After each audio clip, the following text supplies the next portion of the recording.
আমি বলার কিছু নাই, তোমারই ক্ষতি হবে আমার। আমরা চাকরি পাস করে দিয়ে আসি, আমি পাস করে দিয়ে আসি, সমতাটা যাতে প্রশ্নবিদ্ধ নয় নির্বাচনটা, নাকি?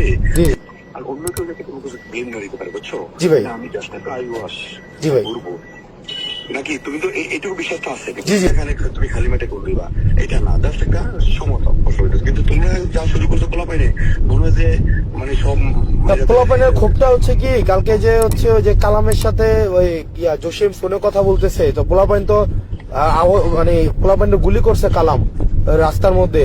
এখন জসিম হচ্ছে ভোট ভিক্ষা চাচ্ছে ইয়ার কাছে, কালামের কাছে। আবার কালাম হচ্ছে মঞ্জুর লগে আবার হচ্ছে ইয়া করছে। হার্ডলি তোমার সাথে কতবার কথা হয়েছে মঞ্জুকে খাওয়ার জন্য, তোমার ফিল ক্লিয়ার করার জন্য আমি চেষ্টা করি না? আমার অবদান নাই এখানে? জি জি ভাই, জি ভাই, আমার অবদান নাই এখানে? জি ভাই, জি ভাই, তৈরি করার জন্য অবদান নাই? জি ভাই। তোমার ফলাফাইন 1 লাখ ফলাফাইনে যা করবে আমি এটা তো তা করে আছি, করি নাই? ভাই আমাকে একটু, ভাই আমাকে একটা টাইম, একটু টাইম দেন, আমি হবে ভাই। ঠান্ডা মাথায় ছেলেবেলাদেরকে বলো, ঠান্ডা মাথায় করতে, কোথাও যদি কিছু না করে পাস করছো, ওকে ইনশাল্লাহ, পাস করছো। আমি তো আসছি একটা জাস্ট কম্পিটিশন দেখানোর জন্য।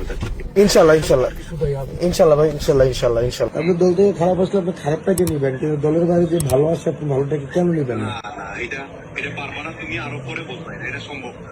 এটা করে আমরা আবার পলিটিক্যাল কেরিয়ার নষ্ট করতে পারবো না। আমার কথা হলো যে তোমাকে যদি দল থেকে তোমরা তোমার সাথে জোট হও, আর দল থেকে যখন বলবে যে জোট হয়েছে বা তোমার কিছু বলা লাগবে না, বাকিটা আমরা অ্যারেঞ্জমেন্ট করবো, বুঝছো না? কিন্তু তুমি ইন্ডিপেন্ডেন্টলি করবা অথবা তোমাদের দল থেকে করবা, তুমি সেখানে কিন্তু দাঁড়াইতে পারবা না, বুঝছো? এখানে আসলে বেশি ফ্যাক্টর কি মঞ্জু নাকি মঞ্জুর ছেলে, মানে কে আসলে আলটিমেটলি? না, এখানে মঞ্জু দেখো না, সেট করলো মার্কেটা।